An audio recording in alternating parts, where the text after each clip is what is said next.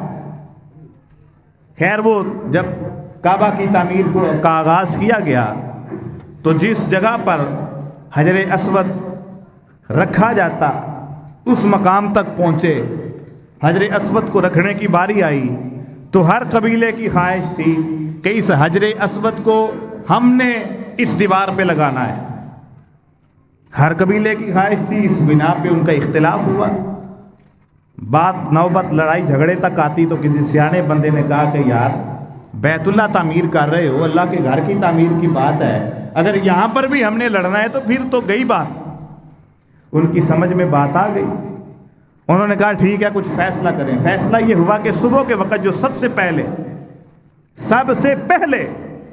بیت اللہ میں داخل ہوگا اس سے فیصلہ کروائیں گے، اور جو فیصلہ اس نے کر دیا ہم سارے تسلیم کریں گے۔ اللہ کا کرنا ایسا ہوا کہ اس صبح سب سے پہلے جو بیت اللہ میں داخل ہوئے وہ جناب محمد صلی اللہ علیہ وسلم تھے۔ ابھی نبوت نہیں ملی، ابھی رسالت نہیں ملی، ابھی اللہ نے تاج نبوت آپ کے سر اقدس پہ سجایا نہیں ہے، لیکن آپ کی امانت و دیانت پر اتنا اعتماد اور اعتبار تھا کہ دیکھتے ہی کہنے لگے کہ اب داخل تو وہ ہوا ہے جس کے فیصلے کو جھٹلایا ہی نہیں جا سکتا، جس کی بات پر اعتماد کرنا پڑے گا۔ آپ آئے، آپ کو ساری بات سنائی اور بتائی گئی تو آپ نے کہا ایک چادر لاؤ، چادر لائے، اس میں آپ نے حجر اسود کو رکھا اور سارے قبیلوں کے سرداروں سے کہا کہ اس چادر کے کونوں کو پکڑو۔ چادر کی سائیڈوں سے ان قبیلہ کے سرداروں نے اسے پکڑا اور کہا کہ اب اوپر لاؤ۔ جہاں پر حجر اسود رکھنا تھا اس کے برابر جب لائے تو آپ نے اپنے مبارک ہاتھوں سے اس پتھر کو اس کی جگہ پہ لگا دیا، یوں لڑائی بھی بچ گئی اور آپ کے مبارک اور مقدس ہاتھوں کے ساتھ حجر اسود کی تنصیب بھی ممکن ہو گئی۔ اور جب تعمیر ہوئی تو کچھ حصہ کعبۃ اللہ کا چھوڑ دیا گیا، جسے آج حتیم کہا جاتا ہے، جہاں پر نوافل ادا کیے جاتے ہیں۔ یہ بھی کعبۃ اللہ کا حصہ ہے، وہ جو اس کی عمارت اور بلڈنگ ہے جو ایک قبلہ ہے اس کا حصہ ہے حتیم، لیکن اس دور میں انہوں نے چھوڑا تھا۔ اس کے بعد جب دوبارہ تعمیر ہوئی اس کی، حضرت عبداللہ ابن زبیر رضی اللہ تعالیٰ عنہ نے کروائی، پھر اس کے بعد اس کی تعمیر حجاج بن یوسف نے کروائی عبد الملک بن مروان کے کہنے پر، تو انہوں نے حضرت عبداللہ ابن زبیر نے یہ حتیم والا حصہ اس کی بلڈنگ میں شامل کر دیا تھا، لیکن حجاج بن یوسف نے دوبارہ اس کی بلڈنگ کو مختصر کر کے وہ حتیم والا حصہ اس سے الگ کر دیا کہ جیسا اس کی شیپ اور شکل اور بلڈنگ جناب رسول اللہ کے زمانے میں تھی ویسی رہے گی۔ آج بھی کعبۃ اللہ اسی حالت میں ہے، اسی صورت میں ہے جیسا رسول اللہ کے دور میں تھا، اتنا ہی اس کا احاطہ ہے، نہ اس سے بڑھایا گیا ہے نہ کم کیا گیا۔ اس کے بعد خلافت عثمانیہ میں بھی اس کی تعمیر کی گئی، پھر یہ سعودی موجودہ حکومت نے بھی کی، اس کی تزئین و آرائش میں بھی کی۔ یہ کعبۃ اللہ کا مختصر سا تعمیراتی خلاصہ ہے جو مختلف ادوار میں کیا گیا ہے۔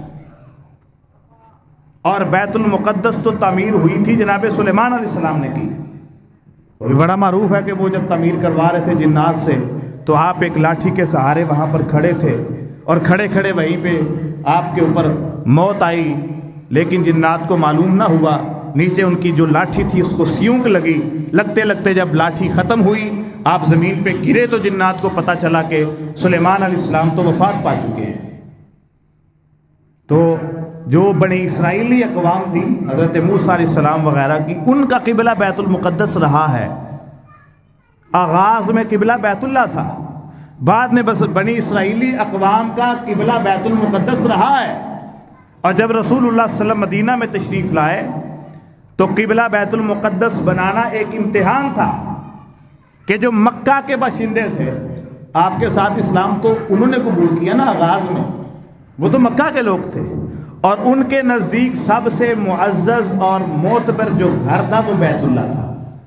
تو اللہ تعالیٰ نے بیت المقدس کو قبلہ بنا کے ان کا امتحان لیا کہ دیکھتے ہیں، آزماتے ہیں کہ ان کے لیے اللہ کا حکم مقدم ہے یا ذاتی پسند اور ناپسند مقدم ہے.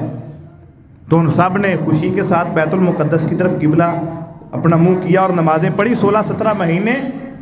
پھر قرآن مجید میں آتا ہے قد نرا تقلبک وجہک فی السماء فلنولینک قبلۃ ترضاها.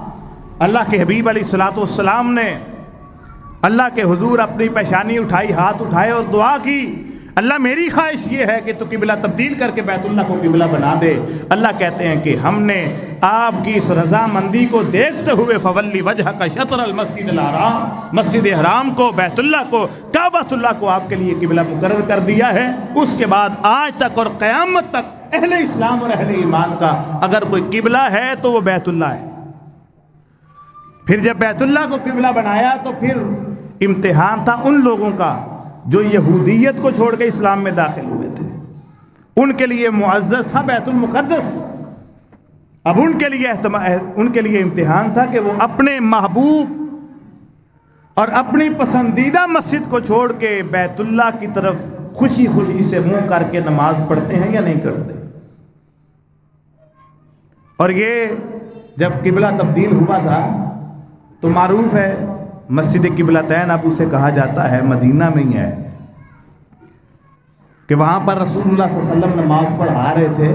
یہ بھی غلط ہے، آپ وہاں پر نماز نہیں پڑھا رہے تھے، آپ نماز پڑھا کے فارغ ہو چکے تھے اور یہاں پر ایک صحابی امامت کروا رہے تھے. نماز عصر یا ظہر کا وقت تھا. آپ نے ایک ندا لگانے والے کو بھیجا کہ جاؤ مدینہ کی گلیوں میں اعلان کر دو کہ آج کے بعد ہمارا قبلہ بیت اللہ، بیت المقدس کی بجائے بیت اللہ ہے. اور یہ رکوع کی حالت میں تھے. یوں سمجھے کہ یہاں سے جس طرح یہ مسجد ہے دروازے کی طرف صحابہ کرام رخ کر کے نماز پڑھ رہے ہیں نماز میں، اور رکوع کی حالت میں باہر گلی میں ایک نے ندا لگائی کہ آج کے بعد ہمارا قبلہ تبدیل کر کے بیت اللہ کر دیا گیا ہے. اس دروازے سے رخ صحابہ نے رکوع کی حالت میں ہی موڑتے ہوئے بیت اللہ کی طرف کر لیا. اور یہ بھی گوارا نہیں کیا کہ اگر ہمارے پیغمبر کا اور اللہ کا حکم آ چکا ہے ہم رکوع سے اٹھنے کا انتظار کر لیں کہ رکوع سے اٹھ کے بیت المقدس کی بجائے بیت اللہ کی طرف منہ کریں گے. ایک لمحہ بھی، ایک سیکنڈ بھی صحابہ کرام نے پیغمبر کی اطاعت کے بغیر نماز کا کوئی رکن ادا کرنا گوارا نہیں کیا. بیت اللہ کو تبدیل کر کے اللہ تعالیٰ نے بیت المقدس کو تبدیل کر کے بیت اللہ کو اس کی جگہ قبلہ مسلمانوں کو مقرر کر دیا. اب یہ بیت اللہ موجود ہے مکہ میں، مکہ بستی ہے، اور بیت اللہ اس بستی میں موجود ایک عمارت ہے، ایک چھوٹی سی عمارت. لیکن یہ عمارت اس قدر مقدس ہے، یہ بلڈنگ اس قدر عزت و احترام اور مقام والی ہے کہ اللہ تعالیٰ نے اس کی برکت کے ساتھ پورے مکہ کو عزتوں سے سرفراز کر دیا ہے. پورے مکہ کو، پوری بستی کو، بستی کے ارد گرد کو، سارے کے سارے کو اللہ نے عزتوں سے سرفراز. مکہ کو یہ سعادت حاصل ہے. اللہ کے رسول علیہ الصلوۃ والسلام فرماتے ہیں کہ جب بھی کسی نبی کی تکذیب کی جاتی ہے اور ان کی امت اس نبی کو جھٹلا دیتی کہ نہیں مانتے سیدھے نو نبی، تو وہ نبی اپنی زندگی میں ایک بار ضرور ہجرت کر کے مکہ میں آتے تھے. بلکہ جب جائیں مزدلفہ کی طرف تو وہاں پہ روڈ سے نیچے ایک مسجد ہے، مسجد خیف اسے کہتے ہیں، بڑی معروف ہے. خیف عربی میں کہتے ہیں جو پہاڑوں سے نیچے نشیبی جگہ پر جگہ ہو اسے خیف کہتے ہیں عربی میں. تو یہ بھی کیونکہ نیچے ہے مسجد. اس مسجد میں اللہ کے رسول علیہ السلام نے فرمایا کہ حضرت یونس علیہ السلام سمیت 70 انبیاء نے نماز پڑھی ہے. 70 انبیاء نے اس مسجد والی جگہ پہ، مسجد تو نہیں تھی، ایک مقام تھا تب، وہاں پر 70 نبیوں نے نماز پڑھی. فرمایا کہ تمام انبیاء ایک نہ ایک بار مکہ میں ضرور آئیں. مکہ سے پہلے چاہے ہجرت کسی نے مصر میں کی، کسی نے عراق میں کی، کوئی شام چلے گئے، فلسطین چلے گئے، دمشق چلے گئے، لیکن زندگی میں ایک بار وہ مکہ میں ضرور آئیں.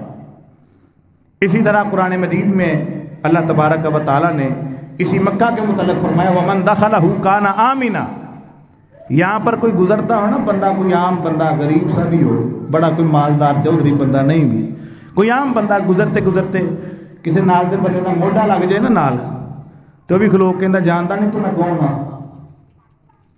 دھیان نہیں چلتا ان ہے. لیکن وہ جب طواف کرتے ہیں نا حضرت صاحب، بڑے بڑے چودھری بھی جو حجر اسود میں چومنا سے اگے جاتے ہیں، اگلے مار کے 4 فٹ دور سٹ دینے، جرت نہیں کسی کی کوئی اس سے جا کے پوچھے تو نہ کون ہے. کوئی افریقی، کوئی حبشی کالے سے رنگ والا، بڑے بڑے ہونٹوں والا آ کے کسی پاکستانی چودھری سردار وڈیرے کو مار کے کندھا پھینکے دور، تو اس کی جرت نہیں، تو جانتا نہیں پاکستان کا چودھری ہے.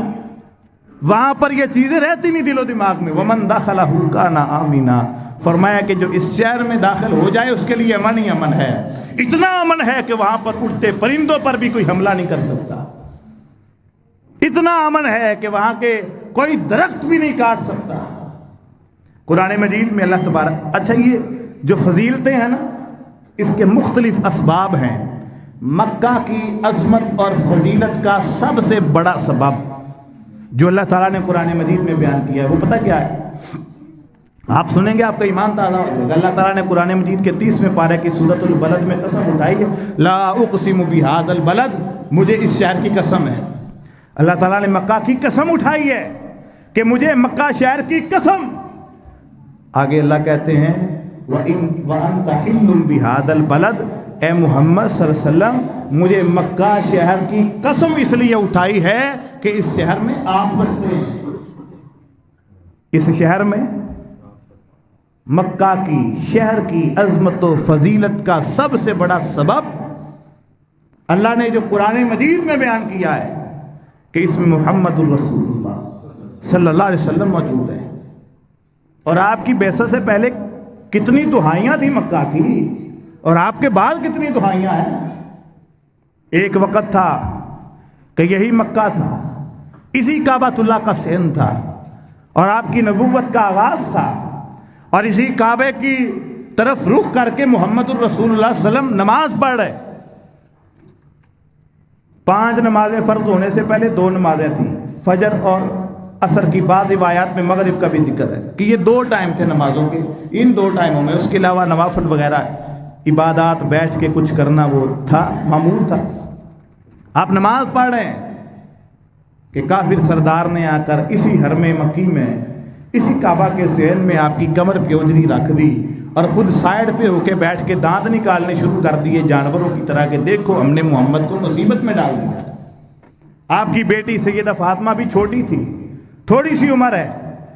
بھاگتی ہوئی آئیں کہ باپ کی کمر پہ اونٹ کی اوجری رکھی گئی ہے، اپنے وہ چھوٹے چھوٹے ہاتھوں سے اس اوجری کو نیچے گرانا چاہتی ہیں، نہیں گرا سکتی. پھر گئیں جا کے جناب فضل ابن عباس کو بتایا، آپ کے چچا کے بیٹے کو، حضرت عباس کے بیٹے کو، کہا کہ چچا جی آپ کے بھائی کی کمر پہ کافروں نے اوجری رکھی ہے. یہ فضل ابن عباس اور یہ سارا گھرانہ بھی مسلمان نہیں ہوا تھا، آپ کے چچا کا گھرانہ تھا، لیکن ابھی اسلام قبول نہیں کیا، قبل از اسلام کی باتیں.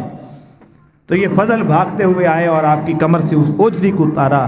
یہ وہی مکہ ہے کہ جہاں پر آج محمد کے ماننے والے 4 رانگے عالم سے بھاگتے ہوئے اور دیوانہ وار اسی مکہ میں آ کے پہنچتے ہیں، اور پہلی نظر کعبہ پہ پڑھتے ہوئے کسی بھی صاحب دل کی زبان سے اپنے لیے دعا نہیں نکلتی. کسی کا تو پتہ نہیں، میرے منہ سے اس لمحے اپنے لیے دعا نہیں نکلی تھی. سب سے پہلا جملہ یہ تھا، کاش کہ اس مکہ کے لوگوں نے میرے محمد کا دل کی خوشیوں کے ساتھ اور دل کے سارے دروازے کھول کر اہل مدینہ کی طرح استقبال کیا ہوتا. لیکن نہیں کیا. نصیب اپنے اپنے. اسی حالت میں مر گئے جو مر گئے، اور اپنی آخرت کو، دنیا کو تباہ و برباد کر کے چلے گئے. یہی وہ مکہ تھا قبل اسلام. بلکہ فتح مکہ سے پہلے جب آپ ابھی مکہ میں موجود تھے، ہجرت کر کے نہیں گئے، تو اس بیت اللہ کی، کعبۃ اللہ کے دروازے کی چابیاں حضرت عثمان بن طلحہ رضی اللہ تعالیٰ عنہ کے پاس تھی. آپ نے کہا کہ عثمان یار بیت اللہ کی چابیاں تو دو. اس نے آگے سے آپ کی توہین کی، جو کہہ سکا اس نے کہا، جو اس کی زبان پہ آیا اس نے بول دیا. تو آپ نے فرمایا عثمان ایک وقت آئے گا کہ یہ چابیاں تو خود میرے ہاتھ پہ رکھے گا. یہ عثمان آگے سے تضحیق کے انداز میں ہنستا ہوا چلا گیا. گلاں ویکھ ہوئے دیاں سر تے پیو دادا نہیں تے گلاں سنو. ساتھ چلنے کو کوئی تیار نہیں ہے اور اس کی باتیں دیکھو. چلا گیا، وقت گزر گیا، آپ ہجرت کی، مدینہ چلے گئے. میرے تخیل کا یہ کہنا ہے کہ جب آپ ہجرت کر کے مدینہ گئے تو عثمان کے دل میں اس وقت بھی بات آئی ہوگی کہ بڑا آیا کہنے والا کہ چابیاں میرے ہاتھ سے جان گیاں ہو گیا جگلا سائیاں شہروں ہی کاٹ دیتا ہے. خیر گئے، وقت گزرتا رہا. آیا 8 ہجری اور فتح کا سورہ طلوع ہوا. انا فتحنا لک فتحا مبینا لیغفر لک اللہ ما تقدم من ذنبک وما تأخر ویتم نعمتہ علیک ویہدیک صراطا مستقیما. آپ مکہ میں ایک فاتح کی حیثیت سے لشکر و فوج کے ساتھ داخل ہوئے. اس حالت میں کہ صحابہ کہتے ہیں آپ اونٹنی کے اوپر بیٹھے ہوئے اور اپنی گردن کو جھکایا ہوا کہ فتح میں آپ نے اپنے سینے کو تان کے مکہ میں داخلہ پسند نہیں کیا بلکہ گردن جھکا کے آپ مکہ کے اندر داخل ہوئے. جب آئے قطار در قطار دشمن سارے کے سارے کھڑے ہیں. آپ کی نظر پڑی جب بیت اللہ کے دروازے کی طرف تو آپ نے پوچھا کہاں ہے عثمان بن طلحہ، بلایا جائے. یہ عثمان آئے کانپتے ہوئے، آنکھوں سے آنسو بہاتے ہوئے. جانتا تھا میں نے تب کیا کیا تھا، لیکن ہمارے محمد صلی اللہ علیہ وسلم، اللہ کی قسم آج اگر مسلمان کا دل محمد صلی اللہ علیہ وسلم کے دل جیسا بن جائے پوری کائنات سے مایوسی ختم ہو جائے. آج ہمارے اندر برداشت نہیں ہے، صبر نہیں ہے. ہمارے ہاتھ جب اقتدار آتا ہے تو ہم سب سے پہلے ہماری کوشش کیا ہوتی ہے؟ دوسروں کو ذلیل کرو، دوسروں کو ذلیل کرو. لیکن محمد صلی اللہ علیہ وسلم کی سنت کیا تھی کہ آپ نے جب عثمان کو بلایا تو یہ آنکھوں سے آنسو بہاتا ہوا آپ کے سامنے پیش ہوا. آپ نے کہا عثمان کعبہ کی چابیاں کہاں؟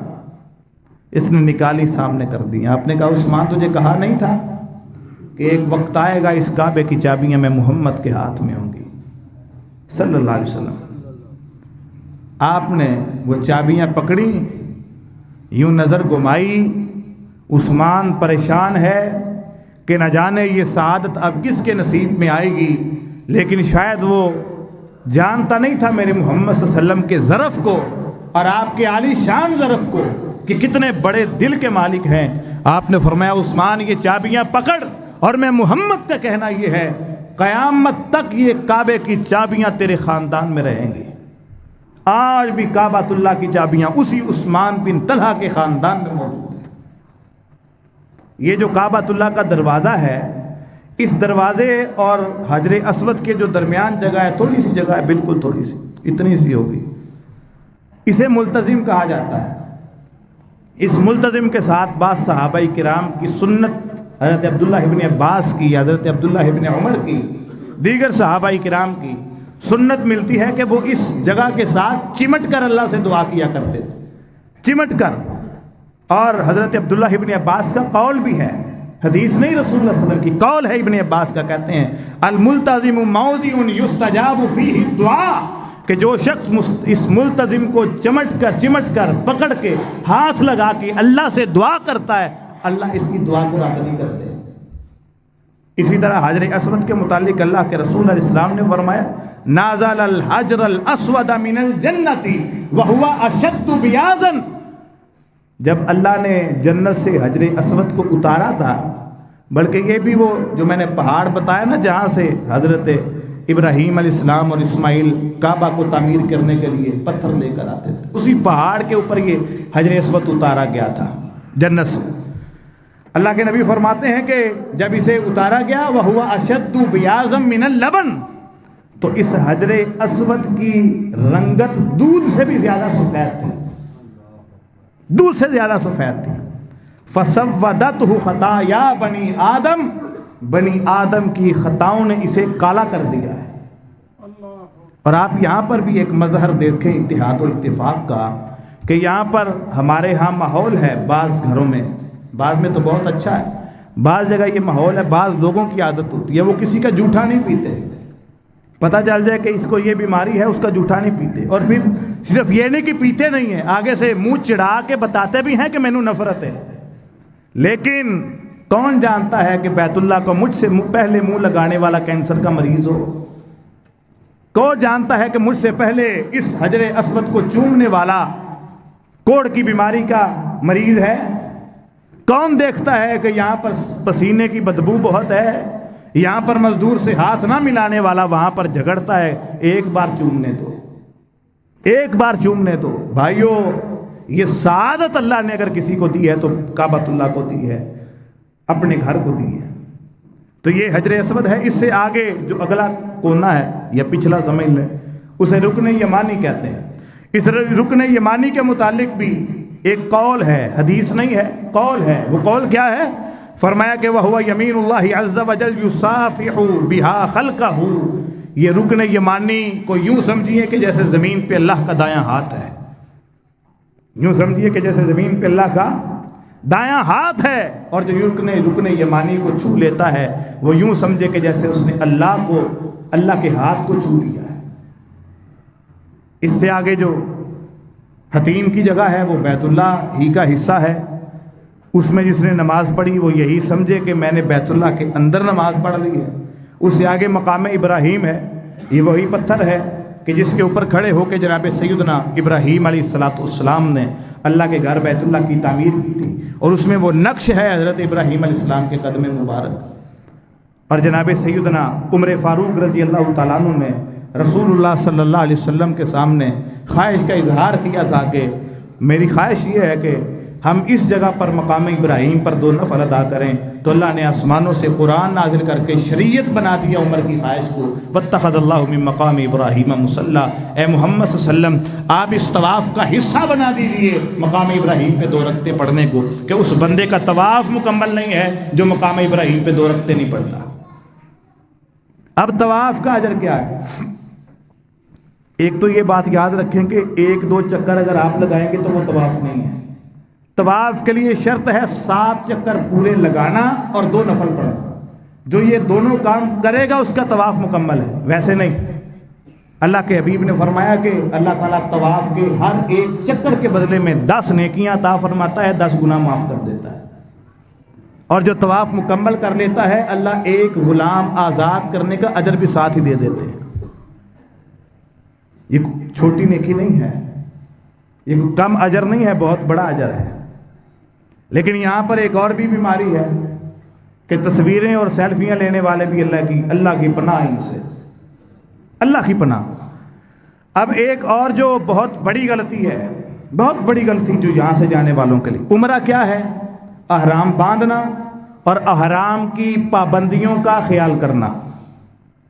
احرام باندھنا اور احرام کی پابندیوں کا کہ آپ احرام کی حالت میں اپنے جسم کا کوئی بھی بال نہ کاٹ سکتے ہیں، نہ کھینچ سکتے ہیں، نہ اکھاڑ سکتے ہیں.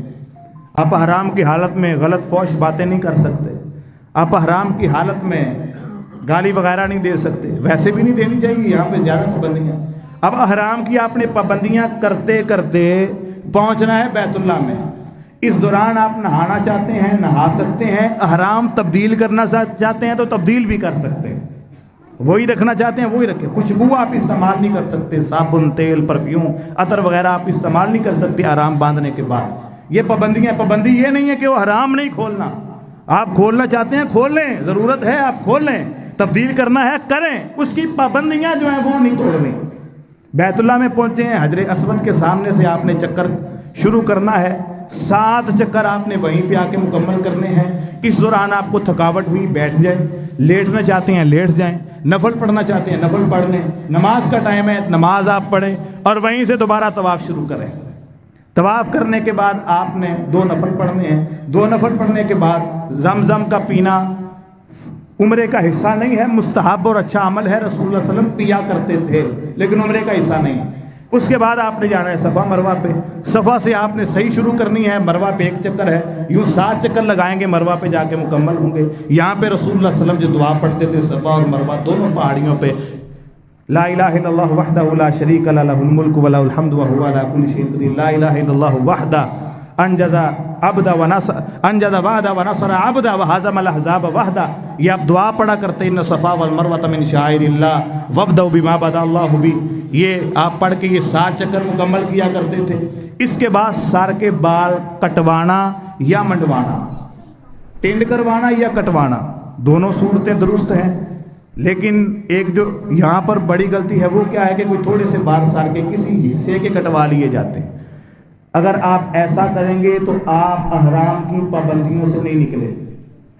اگر آپ نے اتنے سے بال سر کے تھوڑے سے حصے کے کٹوا لیے اور جا کر احرام اتار دیا اور آپ نے وہ احرام کی پابندیوں کو چھوڑ دیا تو یاد رکھیں آپ کے اوپر دم پڑ چکا ہے، بکرا قربان کرنا پڑے گا۔ پورے سر کے بال کٹوانے ہیں، پورے سر پہ کینچی چلنی چاہیے یا ٹینڈ کروائیں۔ ان دونوں میں اجر کا فرق ہے۔ جو ٹینڈ کرواتا ہے اللہ کے رسول صلی اللہ علیہ وسلم نے ان کے لیے 2 بار برکت کی دعا، رحمت کی دعا کی ہے، اور جو بال کٹواتے ہیں ان کے لیے 1 بار کی ہے۔ یہ بال کٹوانے کے بعد آپ کا عمرہ مکمل ہے، آپ کا عمرہ مکمل ہے۔ زیارتیں کرنا، مدینہ جانا، مدینہ کی زیارتیں کرنا ان کا عمرے کے ساتھ کوئی تعلق نہیں۔ یہ میں نے اس لیے بتایا کہ جب ہم مدینہ میں گئے اور رسول سے میں گزر رہا تھا تو وہاں پر ایک مولوی صاحب تھے، پاکستانی تھے، جنوبی پنجاب سے ان کا تعلق تھا۔ ان کے ساتھ ایک ٹیم تھے، مولوی بھی جائل پلے پہنے، اللہ ہدایت دے انہیں کہ عوام کو بھی جائل کیا ہے، اپنا پیٹ جہنم بھرنے کے لیے انہوں نے لوگوں کے عقائد کا بیڑا غرق کر دیا ہے۔ اب وہ وہاں پہ روضہ رسول کے پاس سے گزر رہے ہیں اور بھائی درود پڑھ لوگوں کو سمجھا کہ یہاں پر سیلفیاں نہیں لیتے، ادب احترام کا تقاضا ہے، یہاں پر اونچی نہیں بولنا چاہیے، اللہ نے قرآن مجید میں منع کیا ہے۔ یہ اب وہاں پر اونچی اپنے ساتھ والے لوگوں کو کہہ رہا ہے جن نے اتنے الصلاۃ والسلام علیکم یا رسول اللہ نہیں پڑھیا وہ دا عمرہ نہیں دے۔ وہ کذاب آدمی، وہ جھوٹے آدمی، لعنتی آدمی کہ تو مصطفیٰ کی مسجد میں آ کر بھی جھوٹ بولنے سے باز نہیں آیا، جس کام کا عمرے سے تعلق ہی نہیں ہے، بس اپنی بات منوانے کے لیے یا اپنی بات کو اونچا کرنے کے لیے تو مصطفیٰ کی بات کو نیچا کر رہا ہے۔ تو یہ عمرہ ہے اور یہ مکہ اور یہ کعبہ ہے۔ قرآن مجید کے ایک اور مقام پہ بھی اللہ تعالیٰ نے قسم اٹھائی، والتین والزیتون وطور سینین وہذا البلد الامین۔ یہ تین اور زیتون ہیں تو 2 پھل، لیکن ان پھلوں کی اللہ نے قسم کیوں اٹھائی ہے؟ 3 کہتے ہیں انجیر کو، اور انجیر بیسک پھل ہے دمشق کا، اور دمشق میں اللہ تعالیٰ نے نبوت عطا کی تھی حضرت موسیٰ علیہ السلام کو، اور پھر طور سینا پہ تورات دی تھی۔ آگے اللہ تعالیٰ نے طور سینا کی قسم اٹھائی ہے نا، وطور سینین، تو وہ طور سینا پہ آپ کو اللہ نے کتاب دی تھی۔ اسی طرح زیتون جو پھل ہے وہ بیسک پھل ہے بیت المقدس فلسطین کا، وہاں پر اللہ تعالیٰ نے نبوت عطا کی تھی حضرت عیسیٰ علیہ السلام کو۔ آگے اللہ نے قسم اٹھائی ہے وہذا البلد الامین، مکہ المکرمہ کی، یہاں پر اللہ نے نبوت عطا کی تھی جناب محمد الرسول اللہ صلی اللہ علیہ وسلم کو۔ ان 3 انبیاء کے جائے نبوت کی قسمیں اٹھا کے اللہ تعالیٰ نے جو بات آگے سمجھائی ہے وہ کیا ہے؟ لقد خلقنا الانسان فی احسن تقویم، میں نے انسان کو بڑے خوبصورت بنایا ہے، میں نے انسان کو بڑا بہترین بنایا ہے۔ یہ مکہ ہے اور آگے مدینہ ہے۔ جب رسول اللہ صلی اللہ علیہ وسلم ہجرت کر کے مدینہ گئے، راستے میں آپ غار ثور پہ ٹھہرے تھے۔ یہاں پر جو غار حرا بھی ہے، اس غار حرا پہ بھی لوگ اوپر جا کے دعاواں نفل تے پتہ نہیں کی کچھ، وہاں پر بھی وہی حال ہے، پتھروں پہ نام لکھے ہوئے ہیں، منتیں مانگی جا رہی ہیں غار حرا پہ، اور غار ثور پہ بھی یہی عالم ہے۔ غار حرا پہ آپ نبوت ملنے سے پہلے جایا کرتے تھے، اور یہیں پر اللہ تعالیٰ نے سب سے پہلی وحی آپ کے اوپر نازل کی تھی، اقرأ بسم ربک الذی خلق، خلق الانسان من علق، اقرأ وربک الاکرم الذی علم بالقلم، علم الانسان ما لم یعلم۔ سورۃ العلق کی پہلی 5 آیات اللہ نے محمد صلی اللہ علیہ وسلم پہ اسے غار حرا کے اوپر نازل کی تھی۔ اور غار ثور وہ جو مکہ سے نکلتے ہوئے کچھ آگے فاصلے پر ہے، وہاں پر اللہ کے رسول دوران ہجرت 3 راتیں 4 راتیں آپ نے قیام کیا تھا، آپ نے اور حضرت صدیق نے۔ یہاں سے آپ جب نکلے تو آپ نے مدینہ سے کچھ پہلے قباء نامی بستی میں قیام کیا تھا 4 دن، اور یہیں پر آپ نے ان 4 دنوں میں ایک مسجد تعمیر کی تھی جسے مسجد قباء کہا جاتا ہے۔ دنیا کی سب سے پہلی مسجد مسجد حرام بیت اللہ ہے، اور اسلام کی سب سے پہلی مسجد مسجد قباء ہے۔ اسلام کی سب سے پہلی مسجد کون سی ہے؟ رسول اللہ صلی اللہ علیہ وسلم کا معمول تھا کہ آپ کبھی کبھی روزانہ، کبھی 2 دن بعد، کبھی ہفتے بعد اس قباء مسجد میں جاتے، یہاں پر کبھی نوافل پڑھتے، کبھی نماز ادا کرتے۔ آپ نے فرمایا کہ جو شخص اس میری مسجد قباء میں 2 نفل پڑھتا ہے، اللہ اسے مکمل عمرے کا ثواب عطا فرماتے ہیں۔ اس قباء کا اجر ہے۔ اس قباء میں آپ رکے، 4 دن رکنے کے بعد جب آپ یہاں سے نکلے، تھوڑا سا آگے آ کر ایک مسجد ہے، اس مسجد کو مسجد الجمعہ کہا جاتا ہے۔ اس میں سب سے پہلا جمعہ رسول اللہ نے پڑھایا تھا۔ اس مقام پہ آپ نے سب سے پہلا جمعہ پڑھایا تھا، اس سے پہلے آپ نے جمعہ نہیں پڑھایا۔ یہیں پر آئے، جمعہ آپ نے ادا کیا، پھر یہاں سے آپ مدینہ نکلے، مدینہ پہنچے، اور وہاں مدینہ میں آ کر اللہ کے رسول علیہ الصلوۃ والسلام نے اپنا مسجد نبوی کو تعمیر کیا تھا۔ جس طرح کعبۃ اللہ میں اللہ کی نشانیاں ہیں، بیت اللہ ہے، زمزم ہے، اسی طرح مدینہ میں جو نشانیاں ہیں رسول اللہ صلی اللہ علیہ وسلم کی، وہاں پر آپ کا روضہ مبارک ہے، ریاض الجنہ کا وہ ٹکڑا ہے، وہاں پر بقیع الغرقد ہے جہاں پر صحابہ کرام کی قبریں موجود ہیں، اور اسی طرح مسجد نبوی ہے، مسجد قباء ہے، وہ کنویں ہیں جہاں پر رسول اللہ صلی اللہ علیہ وسلم جایا کرتے تھے، وہ جگہ ہیں جہاں پر رسول اللہ صلی اللہ علیہ وسلم، اسی طرح احد پہاڑ ہے۔ اللہ کے رسول علیہ الصلوۃ والسلام نے فرمایا کہ احد پہاڑ کو ہمارے ساتھ محبت ہے اور مجھے احد پہاڑ کے ساتھ محبت ہے۔ احد پہاڑ کے ساتھ محبت کرنا ایمان کی نشانی ہے۔ احد پہاڑ کے ساتھ محبت کرنا ایمان کی نشانی۔ وہاں پر اس نیت کے ساتھ جانا کہ یہ ہمارے محبوب کا پسندیدہ پہاڑ تھا، انشاءاللہ اللہ اجر عطا فرمائیں گے۔ وہاں پر اس نیت کے ساتھ جانا۔ باقی جو وہاں پر مسجدیں ہیں، ان مسجدوں میں آپ نیکی کی نیت اور اجر کی باقاعدہ نیت کر کے نہیں جا سکتے، اگر جائیں گے تو گناہ ہے۔ اللہ کے رسول علیہ الصلوۃ والسلام کی حدیث ہے، آپ نے فرمایا کہ دنیا میں 3 مسجدوں میں نیکی اور اجر کی نیت سے جایا جا سکتا ہے کہ وہاں پر جانے کی، زیارت کا بھی اللہ ہمیں اجر اور ثواب عطا فرمائے گا۔ وہ 3 مسجدیں کون سی ہیں؟ مسجد حرام، مسجد نبوی اور مسجد بیت المقدس۔ ان 3 مسجدوں کے علاوہ دنیا میں کوئی ایسی مسجد نہیں ہے جس کی زیارت کا بھی اللہ اجر عطا فرمائیں گے۔ اسی طرح مسجد نبوی میں جو 1 نماز پڑھتا ہے، کتنی نمازوں کا ثواب ہے؟ کوئی نہیں، 50,000 کتنے یار؟ کتنی ہے؟ 1,000۔ کتنی نمازوں کا اجر ہے؟ بولو 50 ہی بڑی اونچی بولے جائے۔ مسجد نبوی میں نمازیں پڑھنے کا کتنا ثواب ہے؟ 1,000 نماز کا ذکر ہے صحیح حدیث میں۔ تو اسی پاجی صحیح تو اگے نہیں جا سکتے۔ مصطفیٰ کا فرمان 1,000 کا ہے، اور جو مسجد حرام میں نماز پڑھتا ہے اس کے لیے کتنی نمازوں کا اجر ہے؟ ٹھیک ہے، یہاں پر کتنی نمازوں کا ہے؟ 1,00,000 نماز جو مسجد حرام میں نماز پڑھتا ہے۔ اور میرا ایمان ہے کہ جو جماعت کے ساتھ مسجد حرام میں نماز پڑھے گا اسے کتنی کا؟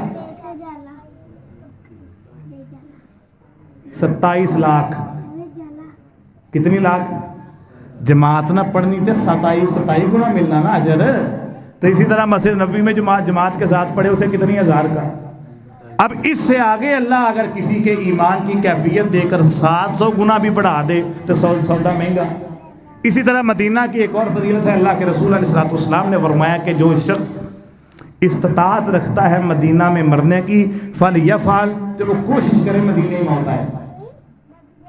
ہمارے یہاں پتہ ہے باہر کوئی کام کرتے ہیں، اکثر مدینہ میں بھی کام کرتے ہیں، طبیعت خراب ہوئی تو وہ پھر کیا کہتے ہیں، منو ایک باری میری اماں نہ پاکستان میں لا جاؤ، ایک دفعہ منو لے جاؤ، میں ابے تو بڑا اداس ہاں، منو لگتا میں ہوں دوبارہ زندہ رہنا ہے کہ نہیں، کوئی دن 4 کرنے کہ نہیں۔ او بھائی نہیں، میرے محبوب نے فرمایا جو مدینہ میں مرے، مدینہ میں دفن ہو جائے، قیامت والے دن میں ساتھ لے کے اسے جنت میں جاؤں گا، میں اسے ساتھ لے کے جنت میں جاؤں گا۔